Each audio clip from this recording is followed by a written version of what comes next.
¿Cómo están? Bienvenidas, bienvenidos a DPC. Muchas historias que contarle esta mañana.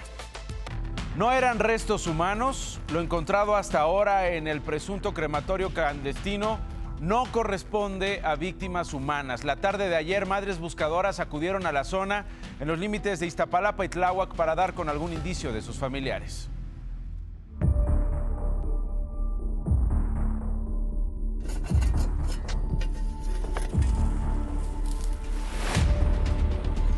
Que las autoridades no vengan y me digan no encontramos nada, no era positivo, quiero verlo yo. La mamá de Luis tiene el derecho de buscar a Luis y de que le dejen entrar. Las faldas del volcán Xaltepec en los límites de las alcaldías Iztapalapa y Tláhuac se volvieron un punto de búsqueda de desaparecidos tras la ubicación de un presunto crematorio clandestino. Tampoco van a poder evitar que entremos, porque nosotros tenemos que tener el seguimiento de que se hagan las debidas diligencias y el rastreo correspondiente para poder tener una identificación forense efectiva, si es que fuera de verdad una fosa, un crematorio clandestino como lo están indicando, ¿no? Madres buscadoras de todo el país llegaron a la zona por sus propios medios y con su herramienta. Por algunos minutos, la policía capitalina les impidió el acceso. No es extraño porque la verdad es que siempre nos tratan igual. ¿Sí? La autoridad fuera de que no hace su trabajo jamás, con el favor de Dios localizamos algo, nos hacen lo mismo, nos sacan del área, acordonan y ya no podemos pasar, con el pretexto de que no nos pueden revictimizar. De acuerdo con la activista Ceci Flores, en el sitio se encontraron identificaciones y prendas, aunque las autoridades no desestimaron los hallazgos. Se realizó una investigación que dio con los propietarios de las credenciales. Se ha desplegado también el trabajo para hacer la búsqueda de cualquier clase de indicios en el lugar donde se señaló como que había un lugar donde se estaba haciendo fogata, crematorio o lo que fuera. Se está haciendo ahora mismo la intervención. Con una temperatura de 30 grados centígrados, entre toneladas de basura, tierra, ropa y animales en descomposición, colectivos intentarán hallar algún indicio que dé con sus seres queridos no localizados. Esperemos que no quieran maquillar lo que estamos haciendo nosotros y vayan a decir que eran perros que bajaron a quemar ahí. Para DPC, José Ríos.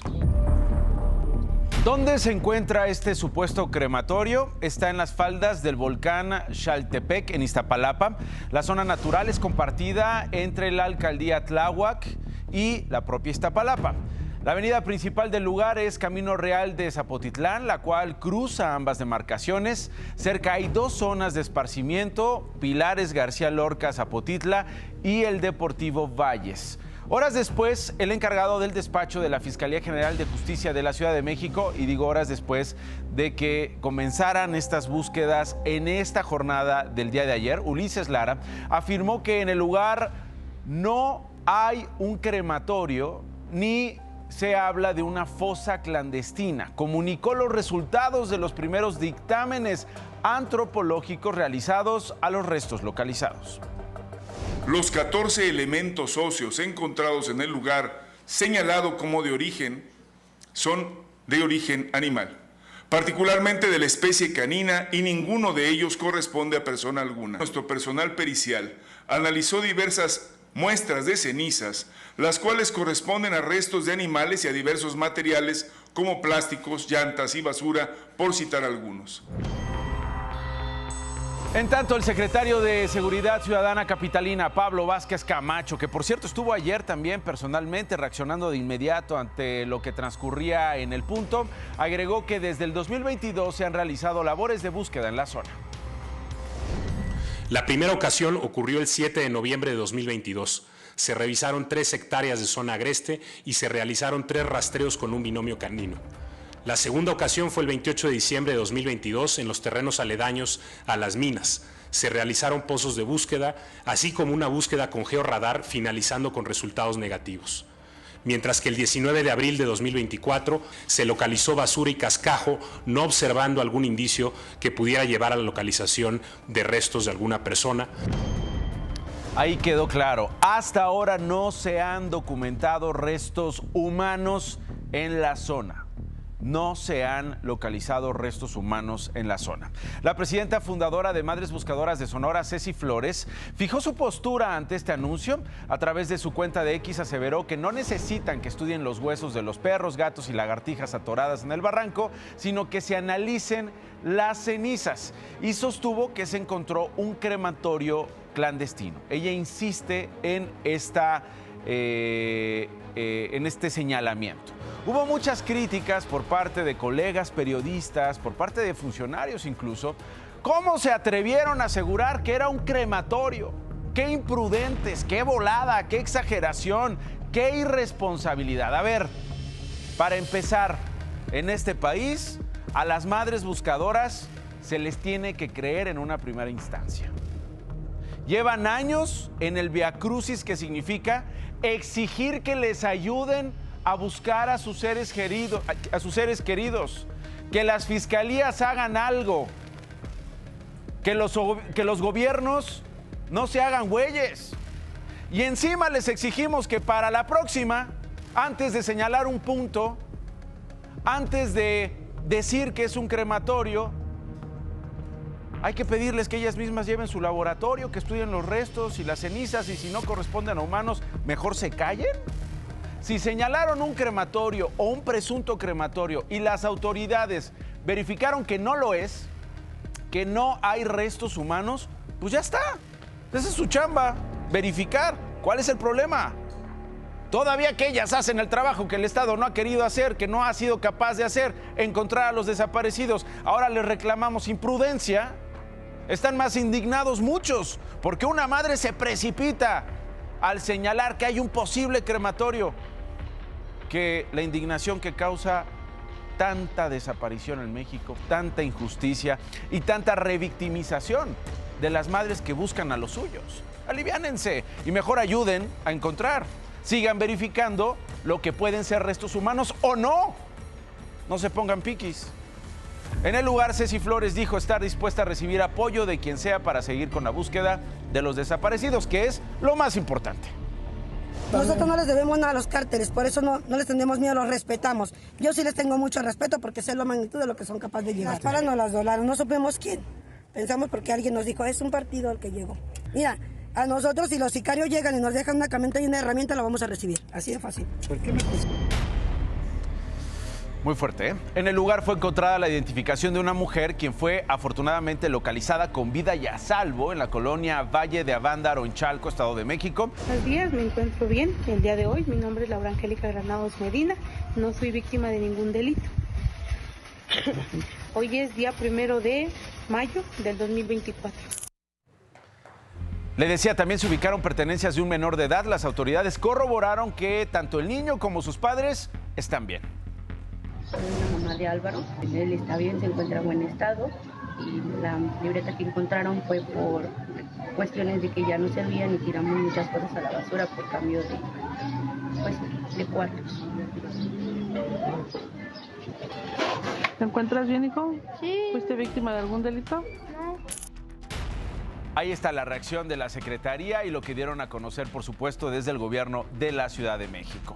Más adelante iremos con Pepe Ríos. Él está en este punto para ver cómo amanece, se lo iré informando. Mientras tanto, un hombre fue agredido a balazos frente a su casa en la colonia Lorenzo Boturini, en la alcaldía Venustiano Carranza, en la Ciudad de México. La víctima estaba acompañada de otro hombre al momento del ataque. Un sujeto llegó, disparó primero contra quien estaba recargado en un auto estacionado, pero resultó ileso y salió corriendo. Luego abrió fuego contra el que estaba sentado en la entrada del edificio. Cuando iba a emprender la huida, volvió a dispararle. Finalmente salió y se fue del lugar con un cómplice que ya lo esperaba en una moto. Esta toma es de dentro del edificio. Se ve el momento del ataque, la primera descarga que realiza el agresor y luego cómo regresa para abrir fuego nuevamente. El teléfono de la víctima quedó sobre el piso. Según versiones periodísticas, el hombre asesinado se llamaba Juan, fue presidiario y había sobrevivido a 2 ataques armados. A pocos metros del lugar de la balacera había una patrulla con 2 agentes. Uno de ellos estaba justo en la esquina observando todo. Cuando escuchó los disparos, el oficial se resguardó. Luego sacó su arma, le apuntó a los sujetos que iban huyendo en la moto. El otro elemento bajó de la unidad, pero al final no lograron hacer nada. La tarde de ayer se suspendió la contingencia ambiental atmosférica que se había activado en la megaproblemópolis o en la megalópolis, como lo quiera llamar, desde las 3 de la tarde del martes 30 de abril, Día del Niño. En un comunicado extraordinario a las 5 de la tarde de ayer, se informó que la determinación se toma debido al incremento en la ventilación en el Valle de México. Corrió el viento, Trejo. Corrió el viento y mejoró las condiciones, ayudó a que los contaminantes se fueran a la baja. El hoy no circula aplica de manera normal el día de hoy, señora, señor. Así que no se deje sorprender, ¿no? Porque ayer, porque hay contingencia, niño. Hoy, porque no hay. Y si usted no está informado o informado y le toca a un oficial que no esté chimuelo, pues mordidón. Mordidón. Los coches que no circulan son los de engomado verde, terminación de placa 1 y 2, holograma 1 y 2. Los vehículos con holograma 00 y 0 pueden circular. Así que ahí está. Ahí el tuyo no es 00 ni 0. El tuyo es calandria con caballo robótico. Un juez federal vinculó a proceso, fíjese, a René Gavira, exdirector de Administración de Seguridad Alimentaria Mexicana, es decir, Segalmex, por su presunta responsabilidad en los delitos de delincuencia organizada con la finalidad de cometer operaciones con recursos de procedencia ilícita y peculado, por lo que se le dictó prisión preventiva oficiosa. De acuerdo con la carpeta de investigación, el funcionario fue quien presuntamente autorizó la compra de azúcar, de la que no existe constancia que haya sido recibida por Diconsa. Se vendió azúcar, se compró azúcar, se pagó azúcar, como en esta escena de La vecindad del Chavo, una tacita de café, no tendrá un poquito de azúcar, y simple y sencillamente, pues ¿dónde está? No hay, pero pues si ya pagamos, ¿y quién se quedó lo de la tacita del azúcar? ¿Sabe? Diconsa, que es una empresa de participación estatal de la que era, además, este señor apoderado legal. La presunta simulación generó un daño al erario por más de 142 milloncitos de pesos. ¿Cómo te caerían 142 milloncitos de pesos, niño? Con 141 la haces, 142 ya es mucho. Al rato te voy a contar cuánto llevan gastando los que quieren ser presidente o presidenta de México. Mucha gente anda diciendo, oye, ¿y este presunto desfalco? ¿Por qué? Pues es que no queremos que al pueblo de México se le suba el azúcar.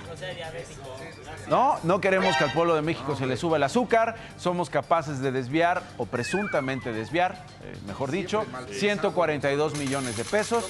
Uno de malpensado anda ahí diciendo, oye, ¿y este presunto desfalco por el azúcar? ¿Por qué? Es para cuidar nuestra salud. Es para que seamos conscientes, señor Luisito, de que pues tanta azúcar no, tanta azúcar hay que bajarle. Gavira enfrenta otros 3 procesos penales más por desvíos de recursos públicos. Ups. De acuerdo con lo reportado por la Auditoría Superior de la Federación, el presunto desfalco total en Segalmex durante el gobierno del presidente Andrés Manuel López Obrador supera los 15,300 millones de pesos. Ups. Lo que lo convierte en el mayor escándalo, de corrupción, que ha sido documentado, hasta ahora, y que corresponde a esta administración. Mega ups. La candidatura plurinominal de Cuauhtémoc Blanco a una diputación federal por Morena fue avalada por el Tribunal Electoral al considerar válida la licencia al cargo de gobernador de Morelos que solicitó del 4 de abril al 2 de junio. El PRD había impugnado que el político no cumplía con los requisitos que prevé la Constitución. Eduardo Aldana, ex tesorero del Congreso de Oaxaca, fue detenido por el delito de ejercicio ilícito de atribuciones y facultades. Control Interno revisó los ejercicios fiscales anteriores y detectó un desvío de más de 40 millones de pesos durante la administración del capturado. En el primer trimestre de este año, por cada peso que el Servicio de Administración Tributaria invirtió en actos de fiscalización, ganó 201.6 pesos, 3.75 veces más que lo obtenido en el mismo lapso del 2018. En ese periodo, cuando aún gobernaba Enrique Peña Nieto, por cada peso que invertía el fisco obtenía 42.4 pesos, de acuerdo con la Secretaría de Hacienda. Voy con Jalisco. Ahí está Ricardo Camarena. Ricardo, ¿me escuchas? Nacho, muy buenos días, me da mucho gusto saludarte. Mira, esta mañana te compartimos imágenes relacionadas con un percance vial. Un tráiler que se queda sin frenos al salir de un fraccionamiento en el municipio de Tlajomulco de Zúñiga. Una pesada unidad que ya estando prácticamente sin control embiste un toldo, un automóvil y también un poste. El saldo de este accidente es de una persona lesionada, el chofer de esta pesada unidad. Hasta el momento, pues no se han revelado más detalles respecto a qué pudo haber provocado esta falla mecánica. Lo cierto es que, dadas las características de este tráiler, bueno, esto pudo haber sido un accidente de características o de consecuencias pues mucho más delicadas. Afortunadamente no es el caso, solamente el conductor de esta unidad lesionado. Ahí están digamos las consecuencias de este choque y las imágenes captadas desde las cámaras de seguridad de un establecimiento que dan cuenta precisamente de cómo son embestidos estos elementos.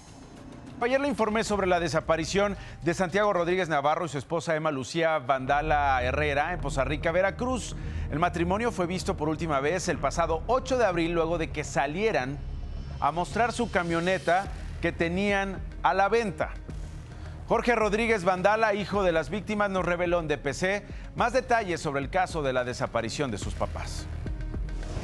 Aproximadamente a las 12 del mediodía le entró una llamada a mi papá. Cuando terminó la llamada, me dijo, voy a ir a mostrar la camioneta a tal colonia.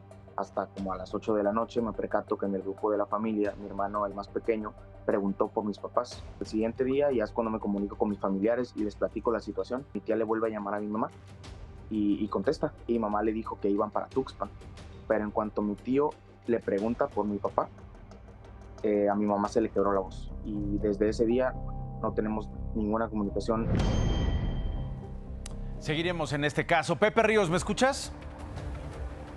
Así es, Nacho, nosotros nos encontramos en las faldas del volcán Xaltepec por segunda ocasión, en donde, como lo muestran las imágenes de mi compañero Lalo Ruiz, pues contrasta con lo que ayer informábamos justo en este punto tras el hallazgo de los presuntos restos humanos que al final pues ya fueron aclarados que se trataban de restos óseos de animales. Y bueno, hasta el momento ahorita ya solamente se encuentra personal de la Secretaría de Seguridad Ciudadana. Todavía mantienen acordonado este punto, pero el despliegue de seguridad ya es distinto al que se observaba ayer. Ayer se encontraba el Ejército, la Guardia Nacional, la misma Fiscalía Capitalina. Hasta el momento ya solamente son elementos policíacos quienes siguen resguardando el punto, porque hay que apuntar que a pesar de que ya se habían dado estos avances, las autoridades continúan indagando e investigando qué sucede en esta zona. ¿Qué se espera para hoy, Nacho? Pues bueno, hasta el momento la activista Cecilia Flores había informado que ella continuaría la búsqueda de sus personas desaparecidas en este punto por su propia cuenta. Hasta el momento todavía no sabemos a qué hora ella abordaría este lugar,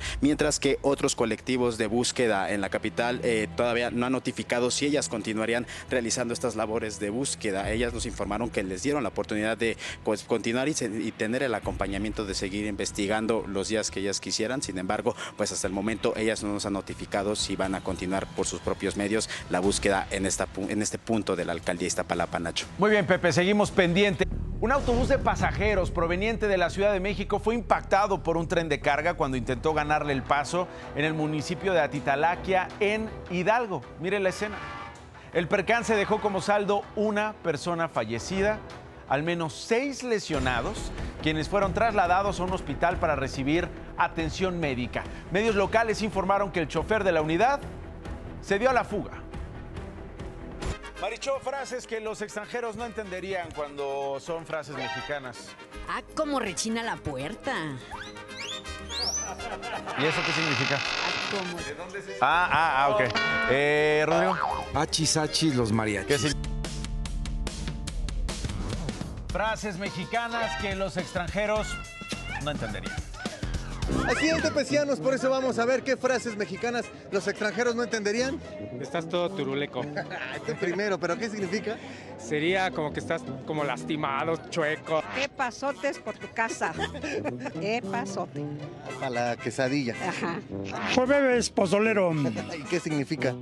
Que hay que chupar con comer pozole. Con qué ojos divino tuerto. ¿Y qué significa? Que no hay dinero. Cada chango a su mecate. ¿Y qué significa eso? Pues que cada quien le llegue a donde Qué bueno que todavía va víboras. ¿Y eso qué significa? Pues que tú ya estás vivo, que tú ya estás por aquí. Eso parece, pero no. Sí pareciera, ¿verdad? Ay, chivitos, hijos del maíz tostado. Ya regaste el tepache. ¿Y qué significa? Que ya la calabaceaste. ¿Y eso qué significa? Que ya erraste, que ya cometiste un error. No andes de conchuda. ¿Y eso qué significa? Pues que no, que te levantes, ya dejes la flojera a un lado. En caliente ni se siente. Sí se siente, ¿cómo no? Te sabes varias y variadas. ¿Y eso qué significa? Pues que debes de estar al tiro, debes de andar pilas. Tu lechita y a dormir. Me hace lo que el viento de Juárez. Significa que... Significa que... ¿Quién pompó chapatitos? ¿Quién pompó? Va a estar buena la pachanga, va a haber buen cotorreo aquí en San Felipe. A buen palo te arrimas. ¿No era el árbol? No, es lo mismo, ¿no? Por eso mejor regresamos al foro de Pisa. Y corre. Bueno, pues ahí están las frases. Gracias a nuestra gente. Hoy es el Día Internacional contra el Bullying o el Acoso Escolar. Esta forma de violencia que se desarrolla sobre todo entre estudiantes y que va del hostigamiento psicológico al físico y que puede llevar incluso al suicidio. Se estima que en México 7 de cada 10 niñas, niños, niñas lo padecen.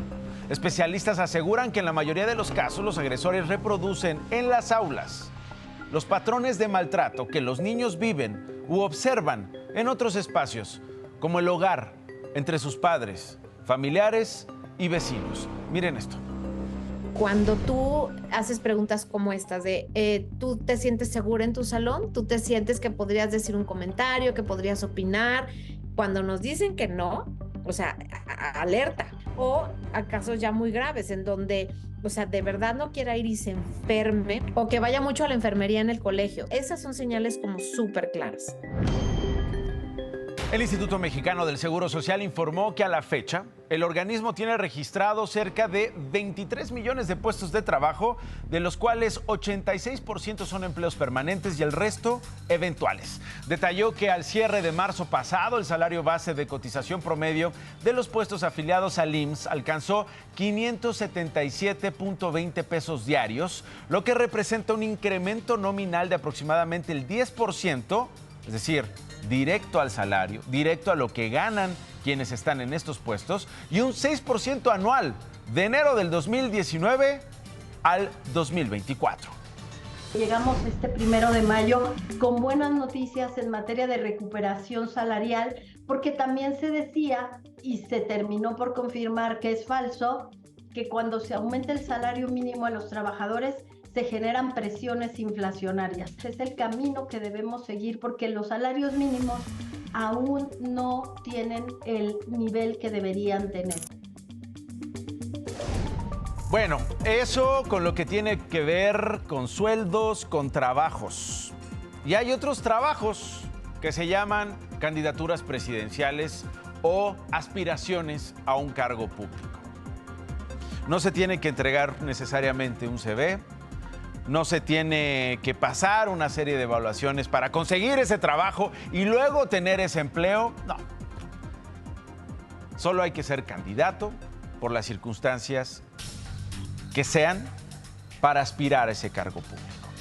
¿Por qué digo todo esto? Por lo que los mexicanos, porque somos los mexicanos los que hemos gastado en la campaña presidencial hasta ahora. Las candidatas y el candidato a la presidencia de la República, en contraste con los sueldos que hay en México, que aumentaron en su, digamos, apreciación y en su cotización ante el Seguro Social, frente a las condiciones de trabajo, frente a las condiciones de pobreza en este país. Muchos dicen la democracia es carísima. Pues ahí le va. El aspirante y las aspirantes a la presidencia han gastado más de 538 millones de pesos en los 61 días que llevamos de campaña. Dentro de un mes exactito son las elecciones. El 2 de junio. Afortunadamente no empezaron un año antes, sino ahorita ya estaríamos debiendo. Si no, ahorita, pues imagínate lo que nos estaría costando. Ahorita nada más estamos hablando de 538 millones de pesos. Esto no es un invento del niño. Esto no es algo que haya investigado Trejo. No fue lo que soñó Rodrigo anoche. Es el reporte de gastos presentado por el Instituto Nacional Electoral. Ahí le va cómo van los gastos de los aspirantes presidenciales hasta ahora. Xóchitl Gálvez, de la coalición Fuerza y Corazón por México, es quien más recursos ha utilizado, con una cantidad de 202.5 millones de pesos. Ha visitado 27 estados.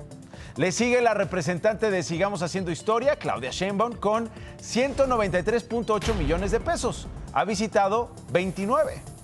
Jorge Álvarez Maínez, el aspirante de Movimiento Ciudadano, ha gastado 141.9 millones de pesos y ha visitado 21 estados. En el caso de la morenista y el emesista Maínez, han asignado más a eventos públicos, a propaganda genérica, mientras que la panista, bueno, la panista, priista, perredista, no soy de ningún partido, pero los partidos me postularon. O sea, ¿eso cómo se llamaría? Es como Rocío Nale, ¿no? Que nació en Zacatecas, pero quiere gobernar Veracruz. ¿Cómo sería? O sea, es que no le puedes decir panista ni priista, no le puedes decir candidata priista, porque pues no es priista, sino, la candidata que dice que no es, pero termina siendo porque resulta que de alguna manera lo es. Priista, esa es la idea, ¿no? En términos generales, esa es la idea.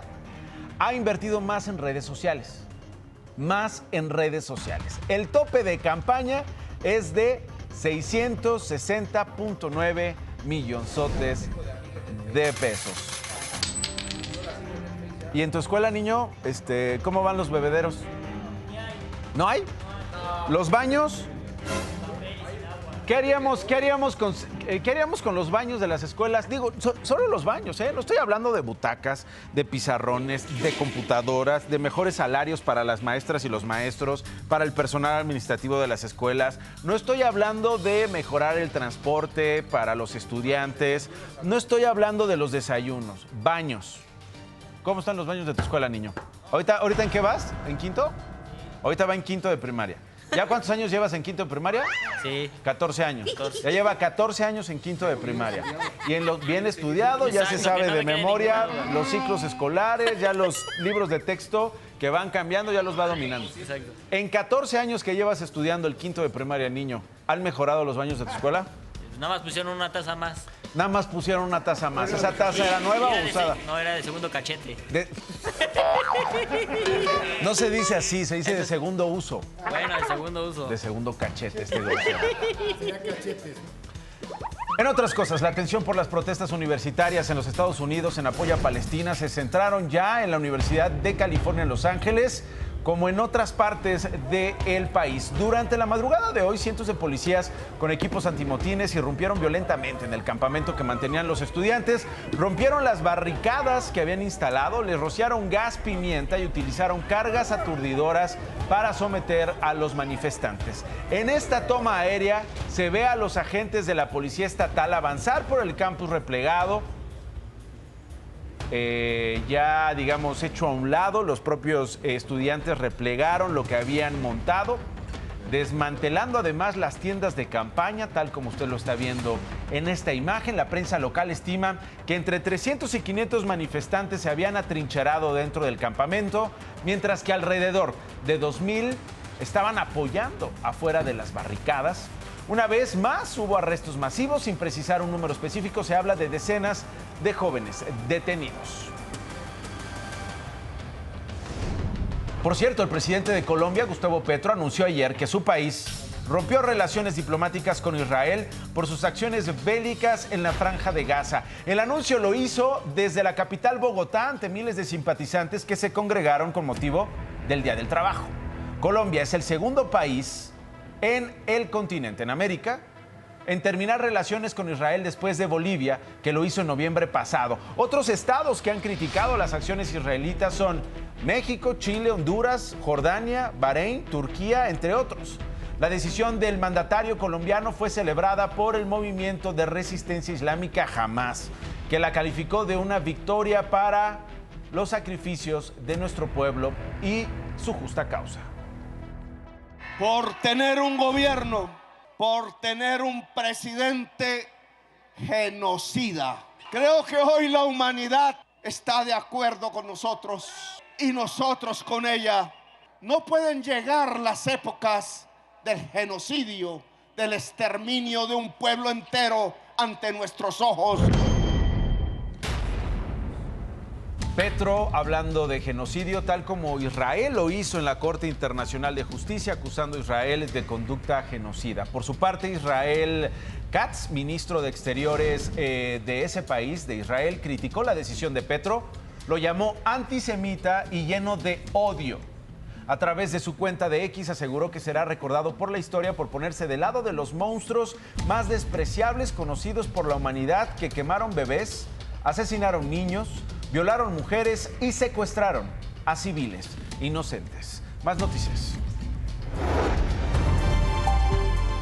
Familiares de los australianos Jake y Callum Robinson denunciaron su desaparición desde el sábado pasado en México, donde viajaron junto a un amigo estadounidense para practicar surf. Tenían una reservación en una casa de Rosarito, Baja California, después de pasar un fin de semana de camping, pero no se han presentado en el lugar. En San Juan del Río, Querétaro, 2 autos de perifoneo del candidato panista a la presidencia municipal, Roberto Cabrera Valencia, fueron incendiados por individuos que llegaron al lugar caminando. Solo se reportaron daños materiales y no hubo detenidos. Esto no nos espanta ni nos detiene, y por el contrario, vamos a continuar haciendo nuestra campaña como siempre la hemos hecho. A tiros fue asesinado el subdelegado de la Policía Estatal de Colima. La víctima salía de un restaurante junto con su familia cuando 2 sujetos a bordo de una motocicleta lo atacaron. Más tarde, un hombre fue detenido y se investiga una posible relación con el homicidio. Sobre la carretera de Caborca Y de Sonora, fueron localizados 5 cuerpos sin vida y con lesiones por arma de fuego. La Fiscalía Estatal inició las diligencias correspondientes y se desconoce la identidad de las víctimas. Un tribunal canceló la investigación en contra de Enrique Cabrero Mendoza, exdirector del CONACYT, y otros 11 académicos por las aportaciones de 244 millones de pesos que el organismo hizo al Foro Consultivo Científico y Tecnológico. La autoridad determinó que no existen datos de prueba para imputarlos por los delitos de delincuencia organizada, lavado de dinero, peculado y uso ilícito de atribuciones y facultades. Nacho, saluda a tus valedores de YouTube. ¿Qué hubo, valedores de YouTube? Gracias por vernos todas las mañanas. Cristina, Berta, Chango01. Gracias a... Así dice Chango01. Manden guajolotas. Aida Caracas. Saludo. Bueno, vamos a hablar del noble oficio de ser diputado. El bendito oficio de ser senador. Señora, señor, yo no sé si usted cuando era chiquito decía, yo quiero ser bombero, yo quiero ser astronauta, quiero ser mujer policía, quiero ser senadora o quiero ser senador para ser millonario, trabajar leve, ¿no? Tampoco que te exijan tanto, ¿no? O sea, pues tranquilito, si eres diputado te sientes en tu curul, ni quien te moleste. Protestas cuando tienes que protestar, se arman los catorrazos cuando se tengan que armar, le entras porque el barrio respalda pues, al que esté en problemas. Si eres senador, ¿no? Digo, salvo excepciones, hay muy buenos diputadas y diputados, ejemplares los hay también, senadores los hay, por supuesto, que sí estudian las iniciativas, que sí andan todo el tiempo sacándole jugo a los recursos que tiene un senador, con los asesores, con los contactos, con la influencia, con la voluntad política para transformar su distrito en el caso de los diputados o su estado en el caso de los senadores. Las hay y los hay, con ideales firmes. Ahorita me están preguntando en dónde. En México, estoy hablando en México. Búsquenle, sí hay varios ejemplos.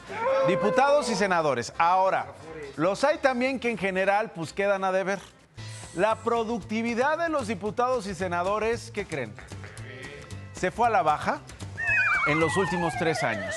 En los últimos 3 años, por ejemplo, en San Lázaro, del 1 de septiembre del 2021 a 30 de abril, Día del Niño del 2029, en lo que viene siendo la legislatura número 65, se presentaron 7,722 iniciativas. O sea, como si fueran tortillas, papá. ¿Te acuerdas del video del chavo haciendo tortillas, no? De las cuales, fíjate, 7,722, anótale. Únicamente fueron aprobadas 221. Es decir, el 2.8%. Fue su sueldo, el aguinaldo. Y cosas que tienen que ver con, ya ves que ayer el presidente, bueno, no ayer, hace un par de días el presidente, pues les agradeció la ayuda, ¿no? Porque tenían que sacar lo que se tenía que sacar, ¿no? Por eso de la división de poderes, ¿no? Entonces el presidente pues tenía prioridades y entonces salieron las prioridades. La Cámara Alta, que es la Cámara de Senadores, la de Diputados es la Cámara Baja. No vaya a creer usted que por el nivel. No vaya a creer usted que por la altura del debate. No. No creo que no, ¿qué tienes con los de la primaria trunca? ¿Qué problema tienes con los de la primaria trunca? Conozco a muchas personas dignas, trabajadoras, honestas, que hacen mucho mejor trabajo que el mío, que el de los diputados, que el tuyo, el que sea. Por ejemplo, que el director de cámaras. No, en serio, él. Bueno, me acaba de decir ahorita que yo me dijo, bueno, está bien. La Cámara Alta tuvo 2,685. Digo, para que primaria trunca. ¿Y cuál es el problema de primaria trunca? ¿No? Mujeres y hombres que sacan adelante sus familias y saben más, son más cultos que muchos que se dan ahí de uñas largas y terminan luego sí muchas uñas largas, ¿no? Pero bueno, ahora sí, regresando al punto. 2,685 iniciativas presentadas en la Cámara Alta, en la Cámara de Senadores. Avaladas 78. ¿No? Efectividad 2.9% de efectividad. Con lo que cuestan. Con lo que cuestan. Como Congreso de la Unión, si sumamos las iniciativas, se presentaron 10,407, solo 299 tuvieron la luz verde. Y esa ya no es congeladora donde mandan las iniciativas. Ya debe de ser un maldito tráiler de estos, ¿no? Frigo tráiler. Sí, exacto, ya, nave industrial, ¿no? Para archivar las iniciativas que ni se discuten en muchas ocasiones. Da un porcentaje de efectividad y lo tiene de 2.9%. Le dejo ese dato para que tome en cuenta. ¿Por qué? Porque también hay elecciones el 2 de junio. Y si le vienen a decir, no, vamos a repetir el trabajo que hicimos en la Cámara de Diputados, a ver. Vamos a hacer como lo hicimos en la Cámara de Senadores, a ver. Porque yo les he demostrado en los últimos 60 años que he vivido del presupuesto. A ver. Fíjate, una de las cosas pendientes que por años estuvo en la congeladora tiene que ver con la regulación de la marihuana, la regulación de la cannabis. ¿Por qué digo esto? Una joven de 22 años que vendía alimentos afuera de la Vocacional 3 en Ecatepec, en el Estado de México, fue detenida por la policía porque sus productos presuntamente eran elaborados con marihuana. La mujer agregaba cannabis a galletas, a pastelitos, a dulces y hamburguesas. Cuando la detuvieron, según los reportes que hemos estado viendo, también tenía 3 bolsas con la planta. La policía municipal informó que fue una denuncia ciudadana la que los alertó. Digo, o sea, ¿de verdad vamos a detener a alguien porque vende hamburguesas con marihuana? Bueno, pues la gente se preocupa, ¿no? Imagínate, ¿a quién se lo está vendiendo? Se lo puede vender a un niño, es una irresponsabilidad, puedes intoxicar a alguien, órale, está bien. Con tantas cosas que ocurren en Ecatepec, concentrados en detener pastelitos, órale va, ¿no? Digo, se entiende y a veces no, pero ahí está. Pero eso es resultado de la falta de regulación completa. Hay una regulación, pero no reglas claras, no los reglamentos que los ejecutivos están ya obligados a publicar sobre lo que decidió la Suprema Corte y lo que ha legislado ya la Cámara de Diputados y la de Senadores en este país. Cuando no hay reglas, cuando, por ejemplo, no hay control de calidad, tú puedes tener un amparo, ¿no? Pero, y puedes comprar eventualmente, a veces sin amparo, en el mercado negro, ¿no? Este tipo de productos, pues no hay control de calidad. ¿Quién te va a garantizar que lo que estás consumiendo no va a poner en riesgo tu salud? Más allá de lo que implica, per se, la cannabis como impacto a la salud. ¿A qué riesgos te estás sometiendo? Pues no lo sabemos, porque no es que las instituciones del Estado mexicano estén vigilando lo que se vende alrededor de la cannabis, porque no hemos reglamentado, no hemos publicado las reglas como se debe. Y hoy en día es un privilegio que cuesta el derecho al libre desarrollo de la personalidad. ¿Y por qué digo que es un privilegio? Porque es un derecho que pagas para tener, ¿no? Tramitas tu amparo y tienes tú ya tu amparo que te permite realizar una serie de actividades, salvo venta, salvo otro tipo de acciones, ¿no? O de conductas pero que sí te permite y garantiza el derecho al libre desarrollo de la personalidad, pero eso cuesta, hay que pagar por eso, ¿no? Cuando criminalizamos sin entender qué es la cannabis, cuando perseguimos sin evidencia científica y con la presión de los Estados Unidos, que por cierto, en esta semana a través de la DEA anunció que planea reclasificar la marihuana como droga de bajo riesgo, ¿no? Ah, ya se dieron cuenta, en el 2024 apenas, frente al alcohol y al tabaco, apenas, órale va, ¿no? Muy bajo riesgo, no lo digo yo. No lo dice Trejo, lo dicen los científicos.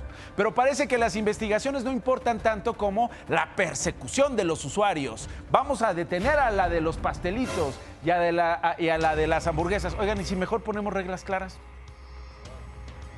¿No? Digo, vamos a detener a los usuarios que compren esos alimentos. ¿Y si mejor no criminalizamos y nos ponemos de acuerdo? ¿No? Estamos tan mal informados, fíjese el contraste. Nos interesa tan poco las investigaciones con sustento científico en México y en otras partes del mundo que preferimos creer que hay polvitos, por ejemplo, que te hacen ser superpoderoso a ti y a toda tu familia. Una familia creyó eso, fue a un tianguis, a un mercado y compró esos polvos que le dijeron te vuelven superpoderosos. Los comió con su familia en Oaxaca. ¿Y qué pasó? 5 personas se intoxicaron y murieron. Desafortunadamente, insisto, esto pasó en Oaxaca luego de que el pasado fin de semana se reportara la muerte de estos integrantes de una familia, 4 hombres y una mujer, dentro de su domicilio en la capital del estado. La policía oaxaqueña desplegó un operativo en las inmediaciones de la central de abastos porque ahí, dicen, venden de forma clandestina, sin regulación, sin reglas claras, ¿no? O sea, esto no lo puedes vender porque esto pone en riesgo a los usuarios. Esto, según lo que hemos investigado con los científicos, según lo que se ha investigado en otras partes del mundo, según la experiencia, según la evidencia científica, lo puedes consumir bajo estas condiciones, con estos efectos, ¿no? Acompañado, ¿no?, de una política integral, educación, prevención de adicciones, en fin, una serie de cosas que no necesariamente hacemos. Y en cambio, compremos polvitos para sentirnos superpoderosos, una sustancia que habría provocado la muerte de estas 5 personas por envenenamiento. Se trata de una especie de polvo que supuestamente los convertía en seres superpoderosos. Las víctimas tenían entre 18 y 58 años. El secretario de Seguridad Ciudadana de Oaxaca, Iván García, anunció que la corporación ya está realizando operativos, ¿no?, ya la familia muerta, a tapar el pozo en mercados públicos, pues para desalentar a la gente que cree, que le dijeron, que le prometieron, que soñó, que si compra esos productos te vuelves poderoso. Ahí está el contraste, ¿no? Ah, maldita marihuana.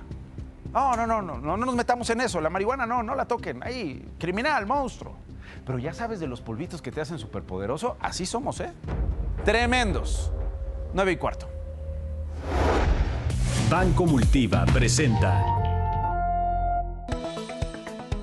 En 2023, el 63% de los envases de polietileno tereftalato utilizados en el país fueron reutilizados. De acuerdo con la Asociación Civil Ecología y Compromiso Empresarial, el año pasado se usaron 868,000 toneladas de PET, de las cuales 547,000 fueron aprovechadas. En solo 3 años subió 11 puntos porcentuales el reciclaje. En 2020, durante la pandemia de COVID-19, se alcanzó 52%. El aumento en la educación para transformar los plásticos se debe a factores como mayor inversión, incremento en la capacidad de las plantas y más apertura de centros de acopio en el país.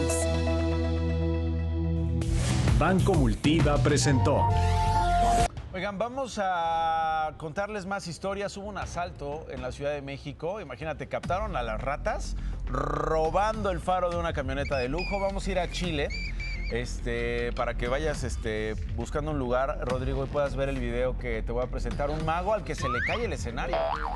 A 3 días de la localización del obispo emérito de Chilpancingo, Chilapa, Salvador Rangel, en un hospital de Cuernavaca, en Morelos, poco a poco se conocen detalles de su desaparición. De acuerdo con la ficha médica del obispo, cuando fue rescatado tenía consigo 2 pastillas sildenafil, medicamento comúnmente recetado para personas con problemas de disfunción eréctil, además de hipertensión pulmonar. Para eso se usa. o comúnmente se usa para cualquiera de los dos. No estamos diciendo que para uno o para lo otro. Los exámenes toxicológicos que le practicaron arrojaron la presencia de cocaína y benzodiazepina, que sirven para contrarrestar los efectos de la cocaína. Esta información no ha sido confirmada ni desmentida por ninguna autoridad. Productores agrícolas de Sinaloa continúan con el bloqueo de 3 plazas de cobro en la autopista Mazatlán-Culiacán. Los inconformes advirtieron que liberarán las casetas hasta acordar un precio justo por sus cultivos de maíz y que solo negociarán con el gobernador Rubén Rocha Moya o con representantes federales. El día cero por la falta de agua llegó a la comunidad El Carrizo en Durango. Los 3 abrevaderos del vital líquido están completamente secos. Para los habitantes comienza el reto de utilizar cada gota para lo indispensable. Tenemos que dispersar bien el agua, que nos alcance para lavar, para bañarnos, para nuestras vacas. Alejandro Gómez Álvarez, hermano de la gobernadora del Estado de México, Delfina Gómez, falleció este miércoles. Hasta el momento no se han detallado las razones de su muerte. Funcionarios del gabinete emitieron mensajes de apoyo a la mandataria estatal. El exproductor de cine Harvey Weinstein afrontará en la Fiscalía del Distrito de Manhattan, Estados Unidos, un nuevo juicio por los delitos de abuso sexual y acoso después de que un tribunal de apelaciones le anuló su condena de 23 años de prisión. Su sentencia representó un éxito del movimiento Me Too. Antes de irnos, en la mañanera de hoy, el jefe de gobierno de la Ciudad de México, Martí Batres, habló sobre el supuesto crematorio clandestino hallado entre Iztapalapa y Tláhuac. Se encontraron algunos restos óseos pertenecientes a animales caninos, a fauna canina. Por lo tanto, era falso que hubiera desaparecidos, era falso que hubiera una fosa clandestina, era falso que hubiera un crematorio y era falso que hubiera restos humanos en esta zona. Y la verdad es que con ese trabajo profesional se desmontó el montaje. El jefe de gobierno de la Ciudad de México. Se quedan con Sale el Sol. Buen día.